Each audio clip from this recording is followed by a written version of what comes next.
Hi guys, so for today's mini vlog, panibagong araw, panibagong ganap na naman na nangyari sa buong maghapon. Just keep on watching! Agenda po natin ngayon mga gar ay samahan po yung mga tita ko dito. At ayun nga si mama, hindi nyo pa nakikita dyan syempre kasi nga guys naliligaw pa siya niyan. Hindi talaga namin malaman mga gar kung nasan nga si mama kasi nga daw sa SM nga daw sila magkita-kita pero hindi ko nga alam kung nasan na si mama dito, alauna na nga. Kaya ayun nga mga gar, after a long time, dumating na nga dito yung nanay ko. Ayun nga mga gar, magpapakilay nga daw yarn. Mga gar, alas 2 na nga siya dumating, 2:30 yata yun mga gar, halos 1 hour and 30 minutes yata kaming nag-antay. Pero ayos lang yun mga gar, ayan nga, nakikilayan na nga din siya dito. At ayun nga sila Ate Pe, ngayon ko nga lang din nilagay sa edit na to mga gar, pero kanina pa yarn. At mga gar, ayan nga pala si Ate Peng, siya nga pala yung tumulong sa akin magpabaon-baonon kahit paunti-unti mga gar. At ayan nga, ito nga yung buhok niya. At syempre mga gar, saan nga kami tatakbo? Sa Ryan RM Salon. Dito nga lang pala yan sa Kapitan Pepe mga gar. Sa rabat lang pala itong mga gar ng Sinner Bed. Kaya ayan nga mga gar, pumunta na nga kayo dito kay Madam RR. Napakahusay niyan talaga sa hair. At kung makikita nyo nga mga gar, mag-brown na nga yung buhok ng tita ko at may highlights. Napakagaling yan dahil mag-aaral yan na nag-aaral si Madam RR. At syempre nga mga gar, habang nakaupo tayo dito inaantay, kailangan na natin mag-edit ng vlog para may ma-upload nga tayo dito. Kaya ayan nga, nung time na pag-aantay ko na yan mga gar, nag-edit na nga ako ng vlog para may gawin nga din ako. At mga gar, kukulayan nga daw pala yung hair ni Ate Peng, kaya nung time na yan, tinatawag-tawagan na niya si mama. Pero isiningin ko lang talaga sa edit para magkasabay-sabay nga sila. Ayan nga mga garo. Nung time na yan, mga alas 2 na yata yan, wala pa talaga si mama dito. O bakit parang naging ganyan naman na yata yung mukha ni Ate Ashley dyan, no? Grabe naman talaga yung freshness niya. O diba mga gar, no, kung makikita nyo, puro yung tita ko yung nasa video, wala si mama. Kasi nga guys, nung time na yan, nandun pala siya sa New Star Gawi sa palengke namin, hinahantay niya yung tita ko. Ayaw daw gumana ng cellphone niya, na wala daw yung signal, kaya ayun nga mga gar, pinagtitiisan niya nga yung phone na yun, parang kailangan na nga din yung palitan. Parang looking for a sponsor na lang yata sa cellphone ni mama. Charis!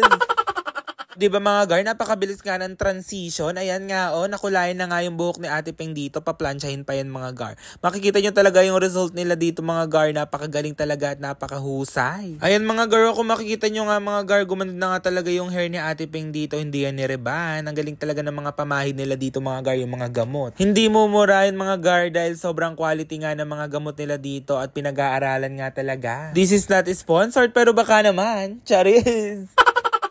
Nakita niyo na may itsura ng tita ko dyan. Napakahusay talaga. Ngiti-ngiti talaga yan, no? Grabiness talaga. Parang tuwan-tuwa naman talaga ang person dito for today's video.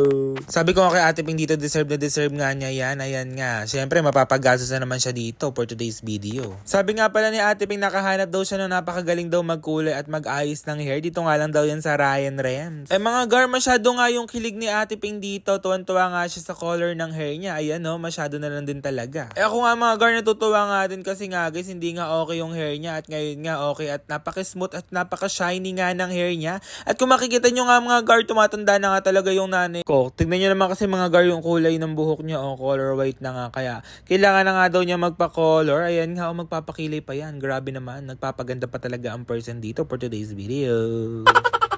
Mga gar, deserve nga talaga ni mama yan kasi nga guys, kahon-kahon nga na chichirya, mga tinapay yung binubuhat niyan. Eto kasi sa Ate Ping, donya na to tignan nyo naman kasi talaga yung kapatid niya na yan, no? Si mama nga kasi mga gar, sobrang sipag nga na tao niyan. Ever since talagang nag-aaral ako, nagwo-work na talaga siya. Nagiging kasambahay pa yan mga gar, At eto na nga yung kinalabasan ng hair ni Ate Ping dito, tuwan-tuwa talaga yan, no? Grabiness talaga, tuwan-tuwa, grabiness naman yan. Thank you so much sa Ryan RM Salon. At mga gar, babiyahe pa yan. Kailangan na nga din umuwi ni Ate Ping kasi nga guys, malayo nga talaga yung babiyahihin yan. Mula bata kasi ko mga gar, kasama ko na nga yan sa bahay, kaso nga lang umuwi na ng asawa niya, kaya doon na siya sa bahay nila. At eto naman si mama, for the work talaga ang person dito, wala yan pahinga mga gar, kaya deserve niya. Hanggang ngayon nga mga gar, nagtatrabaho pa din si mama dito as atindera. Proud of you. Kaya ayun nga mga gar, nag-aalaga at nagluluto nga din pala yan. Parang nagiging kasambahay na nga din yata talaga yung nanay ko, pero okay nga lang din yun. Yung amo ng nanay ko dito mga gar, husahin nyo nga sa pag-aalaga sa nanay ko, pakainin nga siya ng tama. Charis! Ayun nga mga gar, tuwan-tuwa nga si Ate Ping dito. Ayan, grabe naman talaga mga gar. At kung makikita nyo nga dito, eto na nga din yung kinalabasan ng buhok ni Mama. Oh, grabeness naman talaga na wala na yung puti-puti ng hair niya. Oh, next agenda naman ni Emil Vlogs, patabain yung nanay niya. At dahil lagi nga niya sa akin nire-request, gusto daw niya ng mga crabs na binubuhos dyan sa harap niya. Eto na nga sa'yo, mother. Kahit busog na busog pa ako dito, dadalhin na nga kita dito. Ayan nga, oh, dumating na nga din dito yung French fries. Dahil mga gar, lagi nga niya sa akin nire-request to. Sabi ko, sige, go na yan. May time pa naman, dito na nga tayo kumain din.